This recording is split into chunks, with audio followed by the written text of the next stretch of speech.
IPL শুরু হতে বাকি 10 দিন। তার আগে বলতে গেলে 10 থেকে 9 দিন বাকি। তার আগে বড় ধাক্কা খেল সঞ্জীব গোয়েঙ্কার লখনৌ সুপার জায়ান্টস। অর্ধেক আইপিএলে খেলতে পারবেন না মায়াঙ্ক যাদব। তার চোট এখনও সারেনি। মায়াঙ্কের পেশিতে চোট রয়েছে। কিছুদিন আগে জানা গিয়েছিল যে আইপিএলে প্রথম 2 সপ্তাহ খেলতে পারবেন না জাসপ্রীত বুমরা। এবার চোটের কারণে আইপিএল খেলা পিছিয়ে গেল মায়াঙ্কেরও। ঠিক কোন সময় তিনি আইপিএল খেলতে পারবেন তা এখনও জানা যায়নি। প্রথম 6-7টি ম্যাচ লখনৌয়ের পেসার খেলতে পারবেন না বলেই মনে করা হচ্ছে।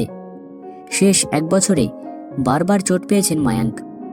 গত মরশুমে 155 কিলোমিটার প্রতি ঘন্টা গতিতে বল করে নজর কেড়েছিলেন তিনি, যে কারণে লখনৌ মায়াঙ্ককে নিলামে তোলেনি, ধরে রেখেছিল তাকে।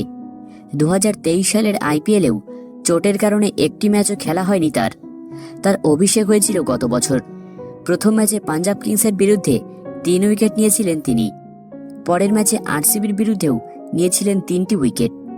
পরপর 2 ম্যাচে সেরা হয়েছিলেন তিনি, কিন্তু চোটের কারণে পুরো মরশুম খেলতে পারেননি। তবুও 11 কোটি টাকা দিয়ে মায়াঙ্ককে টিমে রেখে দেয় লখনৌ। মায়াঙ্ককে পুরোপুরি সুস্থ করার চেষ্টা করছে লখনৌ। সেই টিমের director of cricket Zaheer Khan বলেন, আমরা চাই মায়াঙ্ক 150% ফিট হয়ে খেলতে নামুক, শুধু 100% ফিট হলেই খেলে দিতে নেই। এবারের আইপিএলে লখনৌয়ের প্রথম ম্যাচ 24শে মার্চ দিল্লি ক্যাপিটালসের বিরুদ্ধে খেলবে তারা।